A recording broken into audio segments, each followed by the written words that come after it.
So after the last video, I figured out I need to be an active part of the discussion about F1 and not just a consumer of it. So if my schedule allows it, I will be back doing this for every single race for the rest of the season. So welcome back or to my F1 diary. Today we're going to talk about the Miami Grand Prix weekend, and there is a lot to talk about. And we can start with Miami extending their contract until 2041, which is a made-up year. I mean, I know it's just 16 years away, which is less than I've lived, but that's still a bit crazy. And yeah, I know it's like about money at the end of the day, but Miami isn't always a good place to race in. Like, the track itself is not great, but the vibes are immaculate every single time. The vibes are insanely great, and we also get a lot of content out of every driver and team, and we of course do sometimes get interesting races like today. Another thing that happened before the weekend is that Max had a baby. Kelly gave birth to Lily Verstappen, so congratulations to both of them on that. He has already coined the term Big Daddy given to him by Yuki, that is already used by the F1 social media team and also professional F1 commentators. He missed media day for her, so that's pretty on brand. Very good timing from Lily Verstappen there. And yeah, that's exciting for him. I mean, obviously he's been a bonus dad for Penelope, who's Kelly's kid with Daniel Kvyat, which is a bit awkward, but we won't get into that. So moving on to special liveries and suits and helmets, because you can't have Miami without all of that. Actually, I'm gonna save the helmets for ranking every 2025 helmet video at the end of the year, so I won't talk about them right now, and instead just about the suits and the liveries, starting with Ferrari. Oh my god. Second year in a row they do an HP blue livery, which is not blue at all. I don't like it. It doesn't look good. And I just hate that they don't go all in. Like, I understand that red is your color, but like, either go all in or don't do it at all, because this just looks bad. Like, it's not that hard to commit, but okay. And then they have their suits, which, I mean, they're fine. They look like V-carb suits, but I liked last year's better. So yeah, not a great work from Ferrari on that. Next, we have Sauber, who look pretty much the same. It's just a splatter pattern on the car instead of just like the normal green that they have. And it looks okay. It's just not that different, but it looks good. So I'll give him that. Then we have just suits from Mercedes, which I don't love at all. They kind of look like female hygiene products, and I get that they're like, this is Miami themed, but it just doesn't look good. The colors don't go well in my opinion, and also like they didn't change anything in the livery, so it just didn't work for me. And then we have V-carb, who actually understood the assignment and did a full pink livery.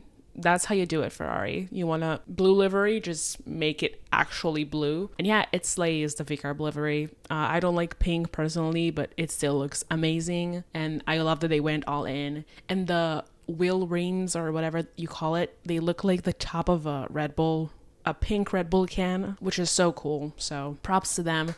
They also went all in with their race suits, which again, I love. They look great in pink. Again, personally, I don't like pink, but it looks good and fits Miami, and they owned it, and I love it. And that is all the special stuff we're going to talk about today. And let's go to actual Miami. As I said last video, this is where Lando obviously got his maiden win in F1. Also was the start of the McLaren championship campaign. So it's a special place. Obviously, I wanted him to run it back. But yeah, it was good times. Everyone was happy for him, including everyone in the paddock, like the drivers and journalists and all of the fans as well. So good times. In terms of upgrades, we had an upgraded floor for Max, an upgraded rear wing for Mercedes, which I don't know if it's circuit specific or a general one, and then an upgrade package for Ferrari. I don't know exactly what they upgraded, but multiple upgrades from my understanding. In practice, Lando had quite a weird one. It was just one practice because this is a sprint weekend, so not a lot of time to learn and try stuff. But for Lando, as I said, a weird practice. Tools were left in his cockpit. He was stuck in first gear for a while. He had Ocon impeding him, Max kind of impeding him as well. And then when he was doing his first flying lap on softs, Ollie crashed, causing a red flag, preventing Lando and also some other drivers to do a soft run. So that left the pecking order up in the air for the sprint quali. Even though sprint quali in SQ1 and 2, you do go on mediums, but in SQ3, which is the most important one, you do go on soft. So that was a bit unknown there. And the sprint quali was pretty chaotic in SQ1. I mean, it goes by so fast. Obviously, it's less time than actual quali, so it just flies by. Some drivers didn't even make it for a second flying lap in SQ1, and there was a lot of chaos trying to get into the finish line before the checkered flag. But it was quite hard to comprehend all of that because the broadcast was shitty again, and it just missed a lot of stuff. And then in SQ2, Carlos, who was looking really good in earlier sessions, had a huge lock up into one corner and didn't make it through, which is a real shame because both Williams seemed really fast. So they had a lot of potential during this weekend, which didn't really come to fruition for multiple reasons. And then SQ3, so stressful as usual. Everyone except Max and George waited a long time before they went out, so they all just had one flying lap, which is so stressful because everything can go wrong and they can finish quali without having a time on the board. But also, obviously, of course, they want to go out to the circuit when it's in its best conditions. So again, risk and reward of track evolution and risking a yellow flag or a red flag or a mistake from your driver. But everyone did make it through in time. And Kimi got pole, which was quite surprising. I mean, not that surprising. I mean, obviously he's driving a Mercedes, which we've seen what it's capable of doing in last races, and obviously also in practice they were pretty fast. But that was so cool seeing him do that. It makes him the youngest pole sitter ever in F1 in any like competitive session, including sprints, obviously. And he was so cute. Like afterwards, he didn't know where to go or what to do, and his helmet was like stuck. Like he couldn't disconnect the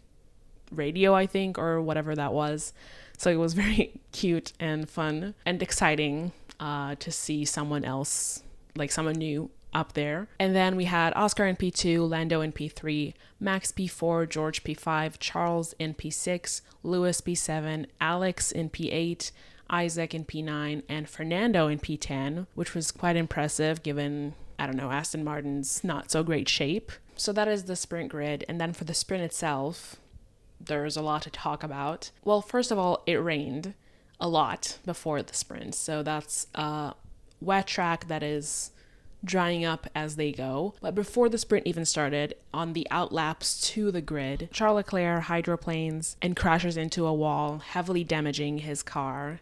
So he did not start the sprint. I mean, obviously, if it happened to anyone, it has to happen to Charles. That's just his luck and the way things work for him, unfortunately. Then when they start the sprint, they do the formation lap behind the safety car. The visibility is really bad. They do another lap behind the safety car. And then there's a red flag because the visibility is so bad. And I think there's also some rivers like still on track where they could be hydroplaning. So we have a red flag. And then after that, some more laps under the safety car. And then we had a standing start with, I think, like 16 laps of actual racing laps to go, maybe 15. And it was really open, in my opinion, for who's going to win it. I mean, Kimi, we saw in Australia, and he just has a reputation of being really good in the wet. Obviously, Max is also really good in the wet, but we also saw Lando's performance in Australia in the wet, and Oscar obviously as well in Australia, apart from that little mistake that he couldn't recover from as much as Lando did. So it was really up for grabs, in my opinion, for the top four. So then we start the race, and in turn one, Oscar does basically what he did with Max in Jeddah, goes to the inside, claims the corner, and gets ahead, while Kimi goes off track and falls down the order. Then the race just kind of balances out in that order, like Oscar first, Lando second, Max behind, and then I think George then, and then Kimi. Not too sure about that, can't remember, but doesn't really matter for now. Max is like flagged for a false start, which he doesn't get a penalty for. They had no further action, whatever, which was really curious because, you know, if you look on his onboard, he's over his grid box, and that's exactly where Lando was in Bahrain. So Okay, I'm not gonna say anything because karma does happen. So that didn't really matter at the end of the day, but still, like, questionable decision from the stewards. After a while, there's potential for slicks. I mean, the track starts drying up a little bit. Everyone's like, okay, when do we pit? When do we pit? What do we do? When, which, like, what's going on? Yuki's the first to blink and pit for, can't remember, probably mediums. Then slowly but surely, everyone else goes in as well. And Max and Kimi pit. Okay, so I think Kimi was behind Max and not George because they both pit, and then Max unsafe releases into Kimi, preventing Kimi from coming into his grid box and do his pit stop. So he has to go around again and go into the pit, hindering obviously his race because he has to do 2 pit stops. And then Max gets front wing damage and also a 10-second penalty for an unsafe release. So that's karma for you. I mean, obviously it wasn't Max's fault. It was his, like, the person who's supposed to be responsible for that. He should have just, like, held Max for a second longer and then let him through, but that's karma for you. Then we have Carlos, who is already on slicks, hitting the wall in turn, can't remember, but the little fucking stupid chicane there, he hits the wall, he crawls into the pits and retires, and all of that is happening while both McLarens are still in front on inters. Lando catching up to Oscar, who pits first because he's first on the road, so he gets preferential treatment. So Lando stays out and pits a lap afterwards, just as Fernando crashes into the wall after contact with Liam, causing a safety car, enabling Lando to come out of the pits ahead of Oscar, which was basically done deal because they didn't have any racing laps after that. So once again, we have a Lando win in Miami, helped by a safety car. Also, once again, a safety car ruining Oscar's chance of winning in Miami. And also once again, we don't get to see the battle between Oscar and Lando that we all so really want to see. So yeah, that was the sprint. Lando 1, Oscar P2, Lewis P3, George P4 after penalties for Max and Alex. Oh, that was so heartbreaking. So Max had a 10-second penalty from the unsafe release, as we've said, and Alex had a 5-second penalty, I think, for safety car infringement. Heartbreaking. He finished, obviously, 5th on the road. Yeah, that sucked. He found out about it, like, in an interview. I think it was Laura Winter, said, "Are you aware that you are under investigation for a safety car infringement?" He was like, no. Like, you can see his soul leaving his body. But then we have Lance in P5, Yuki in P6 after penalties for Liam for the contact with Alonso and Ollie for safety car infringement. And then Kimi in P7 and Pierre in P8 closing the points. So quite a lot of penalties changing the finishing order, of course, because they were all bunched up because of the safety car. So a 5-second penalty or a 10-second penalty will just drop you down to the back of the grid. So that was that. I have to say something that I noticed in last year as well, that Lewis is so good calling out when he needs to pit for softs or like slicks and vice versa for inters when the conditions are changing in terms of wet track. It's honestly amazing. He did the same in Silverstone, and this time as well he was the first to pit after Yuki, so from the top guys, the ones who were more up ahead the road, he was the first to pit out of them. He put on softs and he was the fastest man on track for the rest of the sprint. Obviously, he couldn't really do anything with that safety car. And also the McLarens were really good. So I don't know if the results actually would have changed if there wasn't a safety car for Lewis, but yeah, he's great on that. I also wanted to say that his post-sprint interview was hilarious. Roman Grosjean was the one doing the interview. He asked him a question and then Lewis just goes, "Hello, Miami."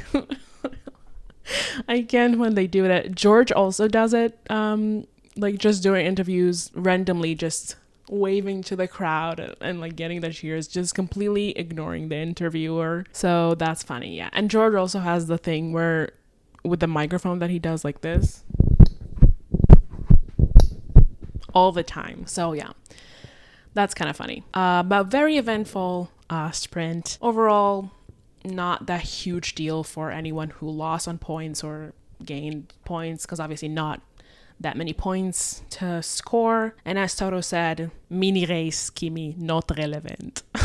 God, I need to work on my Toto voice. I just don't have a deep enough voice to do him. I think I got the accent pretty well because his like German accent is similar to my natural accent, but I don't have a deep enough voice. And I'm so jealous of everyone who can do a Toto voice because it seems like everyone just can. Let me try once again. Just wait. Mini race Kimi, irrelevant. No, I just can't. It's embarrassing. Anyway, moving on to quali. Everyone was able to participate, so Charles's team and Alonso's team were able to repair the cars in time, so great job on that for them. Q1 was pretty chaotic. Everyone, again, wanting to go as late as possible as they can to get the best conditions of the track. And they did it in SQ1 as well. When everyone was going on their last flying lap, which is the most important lap, they were just focusing on Lewis Hamilton's lap. We were just on his onboard. The timing were just his, not anyone else's. And we were just on his lap while pretty much the rest of the grid is also going on fast laps. So broadcast being shitty once again. Then in Q2, quite boring, but Lewis is out and both Williams are through. I feel like Q2 is always boring. Like Q1 is quite chaotic and a little stressful. Q2 is very boring. I mean, sometimes we have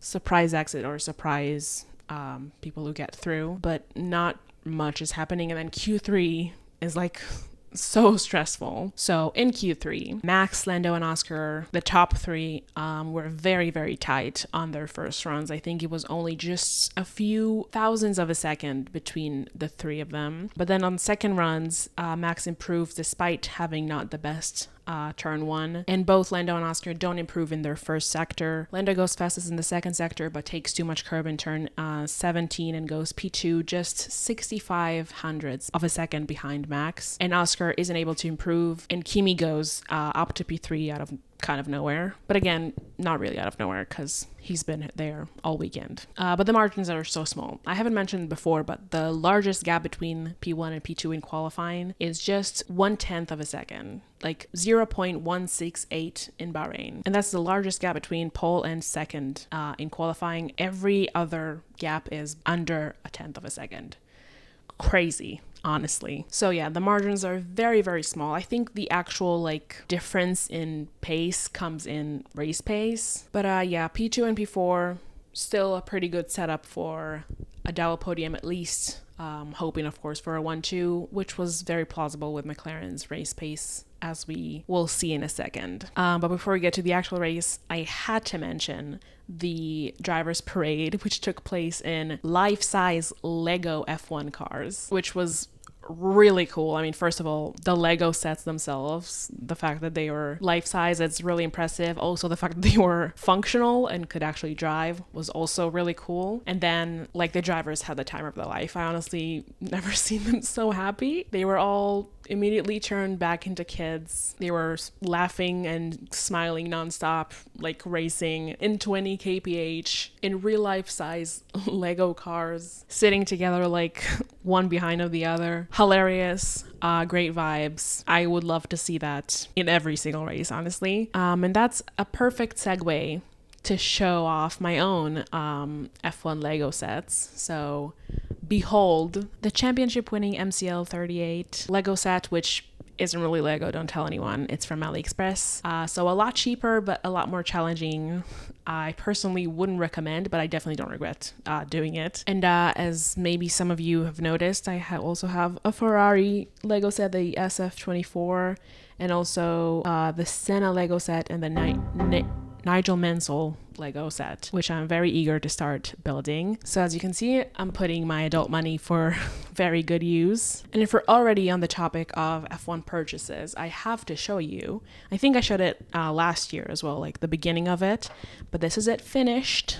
The Lewis Hamilton Qatar 2021 Pride helmet embroidered. Took me a long while to do it, but I'm very proud of it and it looks really good. I also have another Lewis helmet, which I'm working on, and also a Danny helmet, which I haven't started on. And also I'm definitely planning on buying more, but let's not talk about it right now. So yeah, those are from Etsy. I will leave a link in the description. Not affiliated with them at all. I'm just really love their work, and it's really fun if you enjoy doing stuff like that. But now back to the actual topic of the race. We have a pretty chaotic start. Lando tries to do a move on Max around turn 2.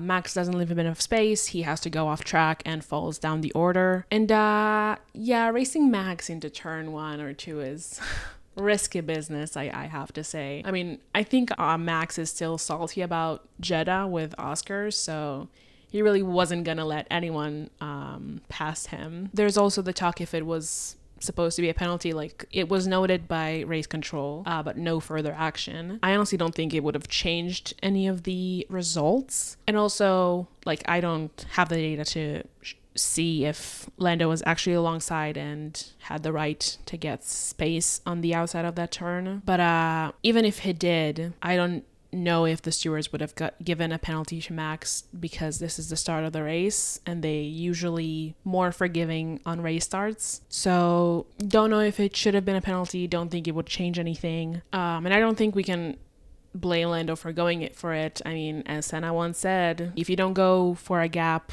you're no longer a racing driver. So obviously now we have hindsight to know that wasn't the right move, but should have, could have, would have. If my mom had balls, she would be my dad. We know the drill. Kimi has a pretty good start as well. He challenges Max for a second for P1. Couldn't do it, but that was pretty impressive to see him try. But then we have a virtual safety car for Jack Doohan, who had contact with Liam in turn 1. After the virtual safety car, Lando climbs back up the order while Max and Oscar are fighting ahead. Oscar finally gets ahead of Max on lap 14, leaving Max to fight with Lando, who caught up to them by that point. They also fight for a while, and Lando gets ahead of him on lap 18. By that point, Oscar has already built a lead of 9 seconds. And then we have a virtual safety car for Ollie, who just lost his engine. And Lewis, both McLarens, and George pit under that, which obviously is a chipper pit stop. And that allows George to get up to P3 ahead of Max. Charles also comes into the pits under the virtual safety car, but the virtual safety car ends as he's still in the pits. So that's half of a cheaper pit stop. And then we have another virtual safety car for Gabby, who also lost his engine. And Liam also retires with, I think, just the damage from the lap 1 incident with Jack.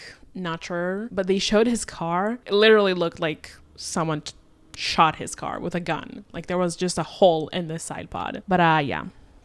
So those were the retirees. And the race was pretty boring from that point. I mean, a lot of virtual safety cars not allowing anything to happen. But we did have the Ferrari shenanigans with swapping Lewis and Charles. So at that point of the race, Kimi is P6, Charles is P7, and Lewis is P8.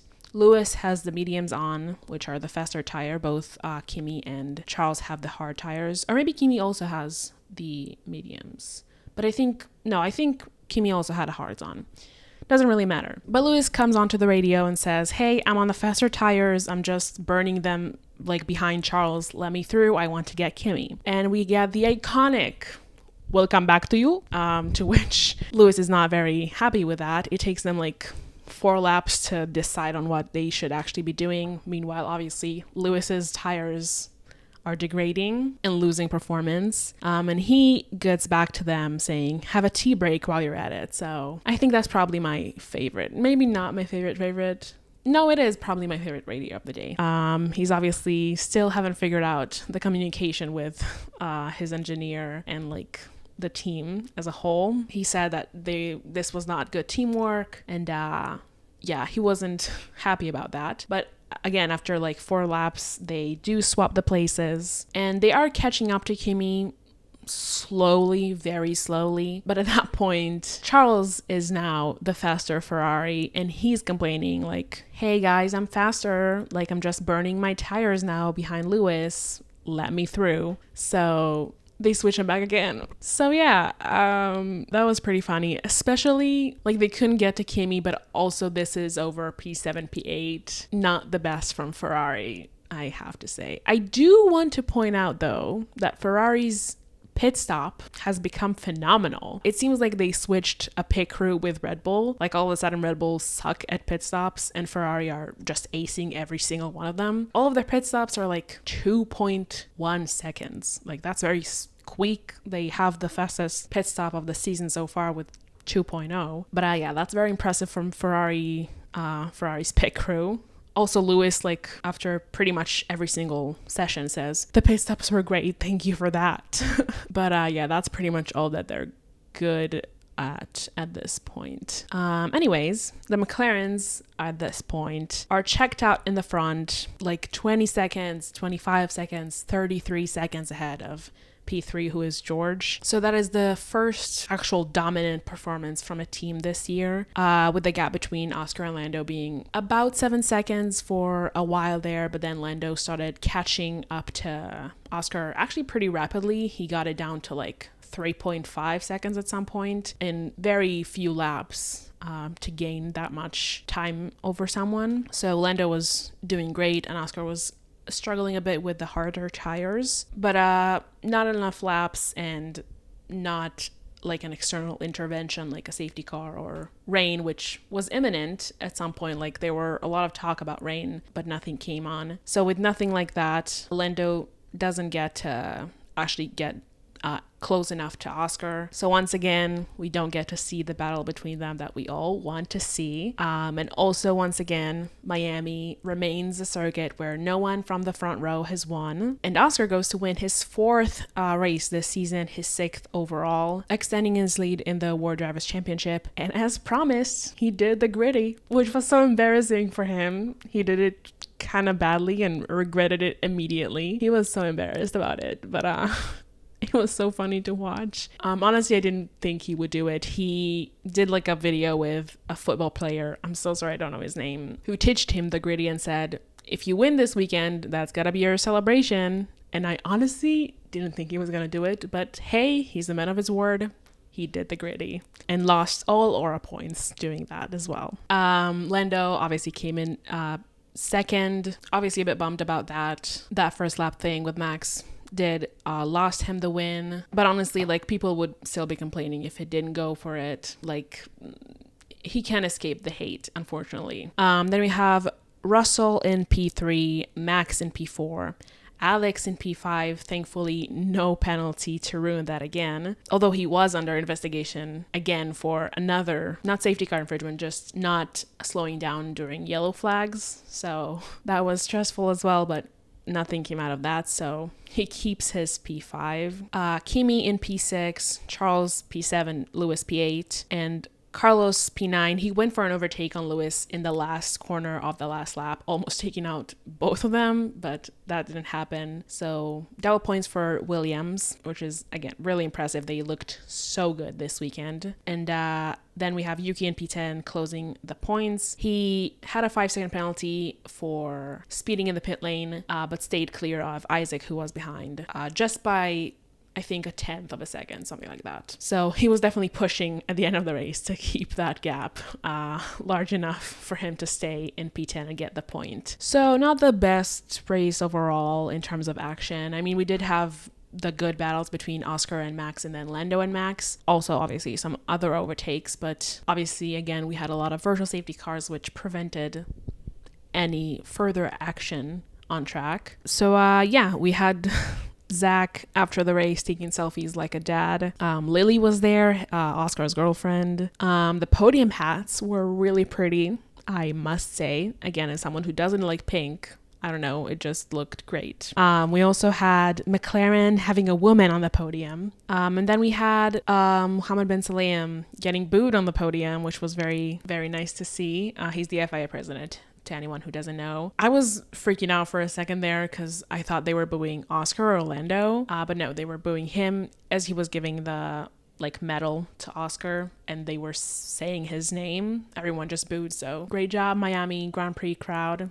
Proud of you. And yeah, I'm honestly sad that I can't be more happy about Oscar as I would have if this was last year, for example, just because I know this would be used against Lando. So I just get preparatorily defensive over the hate that Lando's gonna get, which honestly sucks because I love Oscar, I really do. And I really hate how one success is weaponized against the other one. And it happens the other way around too as well, like Oscar getting hate when Lando is doing good, which in both cases is obviously wrong. And like, especially when Lando and Oscar like each other a lot and respect each other a lot. And I mean, just this week, Oscar said that they're not just colleagues, they're actual friends, which warmed all of our Oscar's hearts. But yeah, the fact that there are Oscar fans hating on Lando and Lando fans hating on Oscar is truly baffling to me. Like, you're completely missing the point of the sport. I also wanted to mention Jack Doohan. Poor kid. I mean, obviously he DNF'd on the first lap of Miami. Hasn't had the best start to his career this season. And he has the imminent threat of Franco Colapinto replacing him at any given moment. Apparently there's rumors that he's going to do it. Like, he has a debut in Imola. So I don't know if it's like an FP1 debut with Alpine or what that means exactly. But I'm worried.